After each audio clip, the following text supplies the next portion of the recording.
Politics में क्या करते हैं, अपना वोट बैंक कंसोलिडेट करते हैं, कॉन्स्टिट्यूएंसी बनाते हैं, उसको कंसोलिडेट करते हैं। वो कैसे कंसोलिडेटेड रह सकता है, जैसे आप, मैंने बुक में भी जिक्र किया, जैसे वीपी सिंह के केस में आप जाएंगे तो उन्होंने मंडल कमीशन लाने का उनका सबसे बड़ा एक रीजन था कि उनकी जो वोट बैंक थी, उसको अजगर बोलते हैं, अहिर, जाट, गुज्जर, राजपूत, वो स्लिप कर रही थी।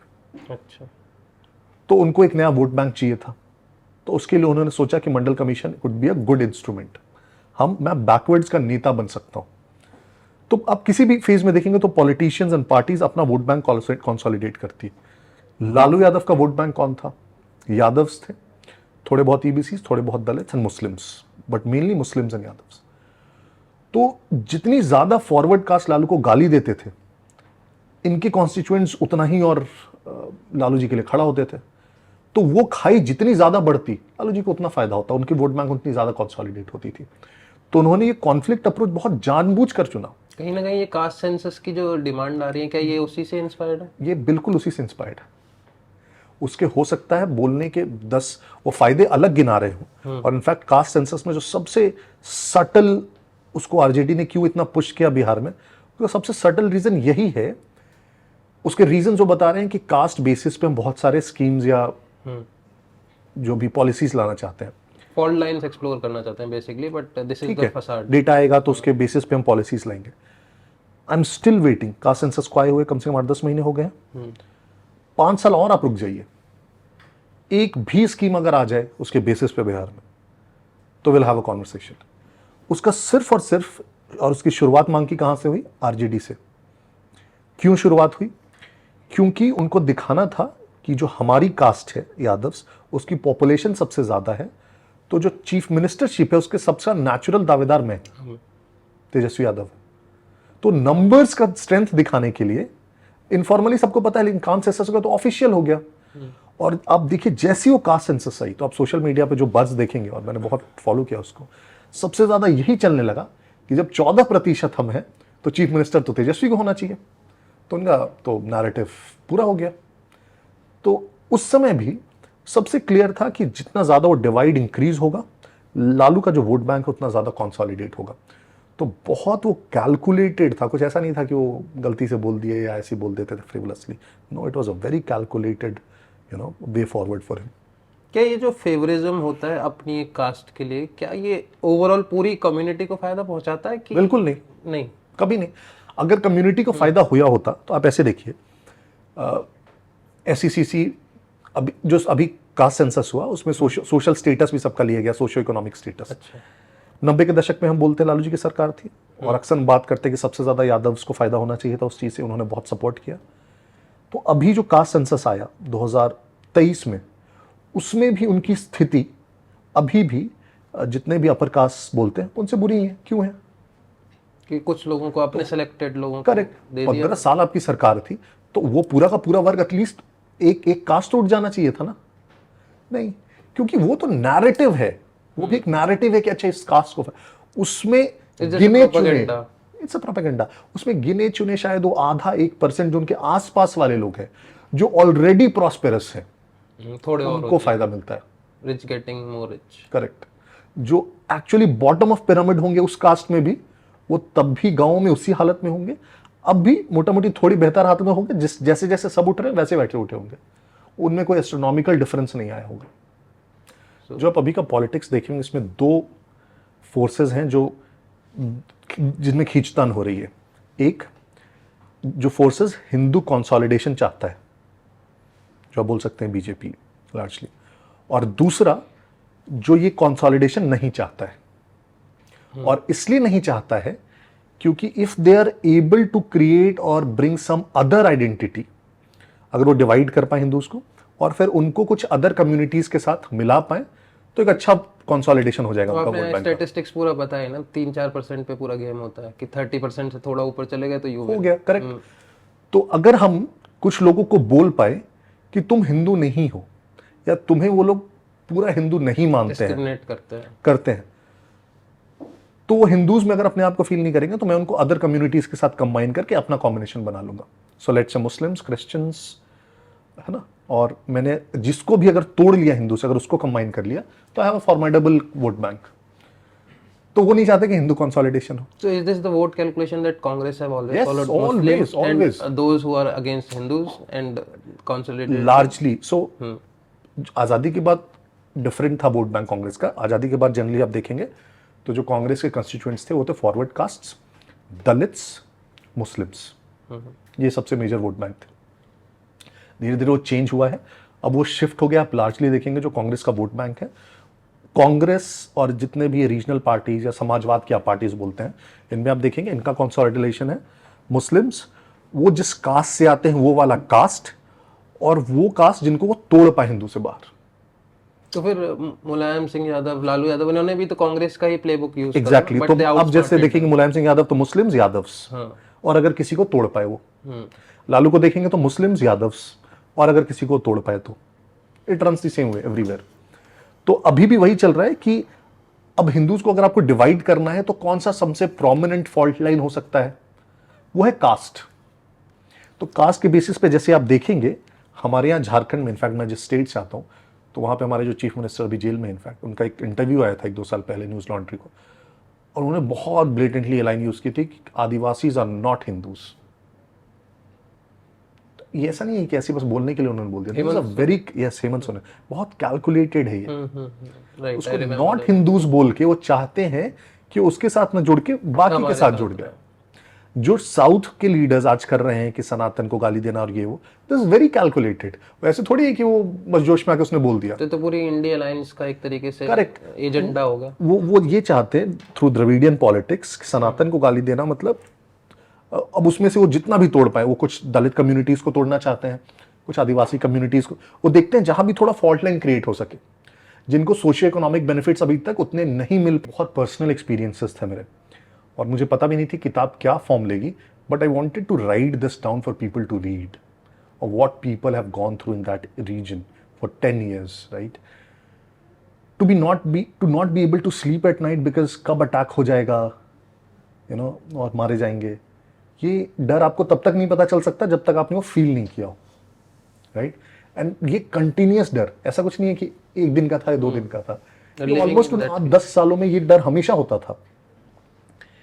एंड वो ये स्पेसिफिकली पूरा मगध रीजन में, right, which is Gaya, Jehanabad, Aurangabad, this belt was affected like anything. आप देखेंगे जो नक्सलिज्म एक राइज आया बंगाल में, बिहार में भी उसके इफेक्ट्स आए, लेकिन बिहार में वो क्लास बेस्ड, आप देखेंगे Naxalism is called class based struggles, right. वो एक क्लास के खिलाफ है, हैव्स वर्सेस हैव नॉट्स के खिलाफ, राइट। बिहार में वो कास्ट बेस्ड हो गया, वहाँ क्लास बचा ही नहीं। तो इट स्टार्टेड विथ कि अधिकार दिलाना है मजदूरों को, दलितों को, वेजेस मिलने चाहिए, उनकी महिलाओं को सम्मान मिलना चाहिए, उनको इज्जत मिलनी चाहिए। बट अब धीरे धीरे देखेंगे वो जितने भी नक्सलाइट फैक्शंस थे वो एक एक कास्ट के आदमीज बनते गए। तो उनके नाम जैसे एमसीसी जो सबसे वन ऑफ द डेडलीस्ट रहा उन फैक्शंस में, माओइस्ट कोऑर्डिनेशन कमेटी, लेकिन वो अब देखेंगे उसके 90% कैडर्स एक कास्ट से आते थे, यादव्स। ओके।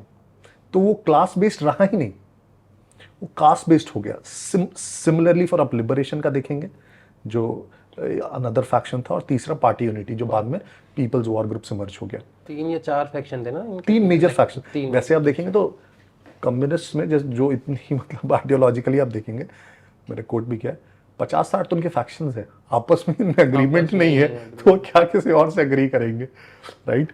तो उसमें सबसे जो डेडलीस्ट था वो ये एमसीसी था, राइट।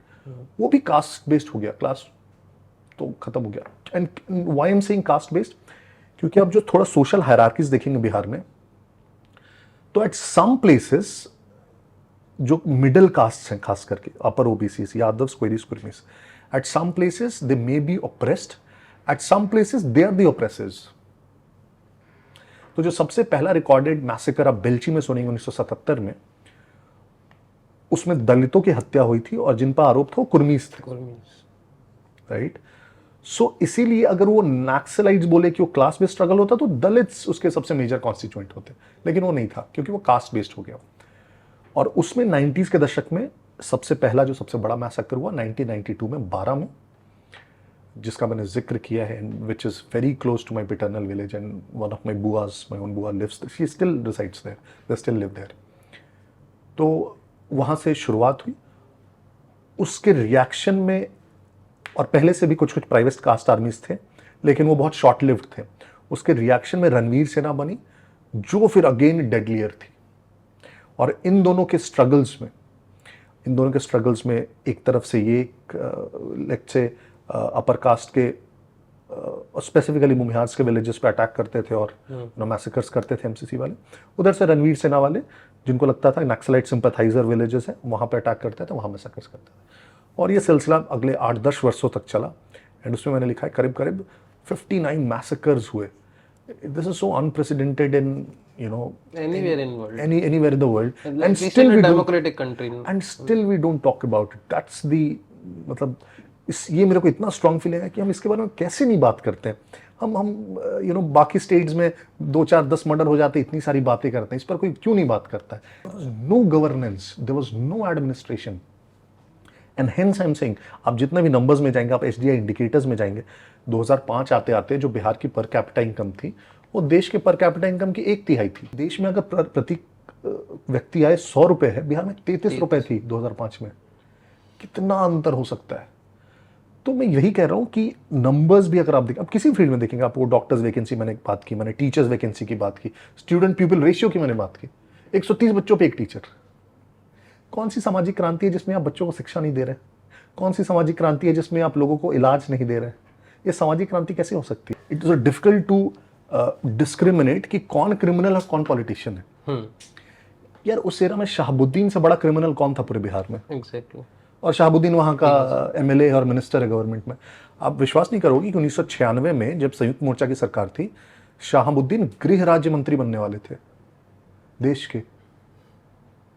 वो व्यक्ति जिसके ऊपर इतनी हत्याएं, लालू पीएम बनने की बात चल सकती है तो करेक्ट, वो तो उसलिए नहीं बने, तब तक उनपे वो एक कोई केस था, मुझे शायद चंद्रशेखर वाला या कोई मर्डर का हो चुका था, उसमें there was some conviction that was going on, तो वो नहीं बन पाए।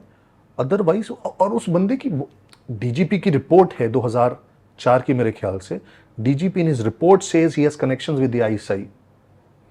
जब शहाबुद्दीन के घर पे रेड हुई तो उनके यहाँ से जो एम्यूनिशंस मिले, पुलिस को ऑटोमेटिक लेजर गाइडेड वेपन्स मिले, नाइट विजन गॉगल्स मिले।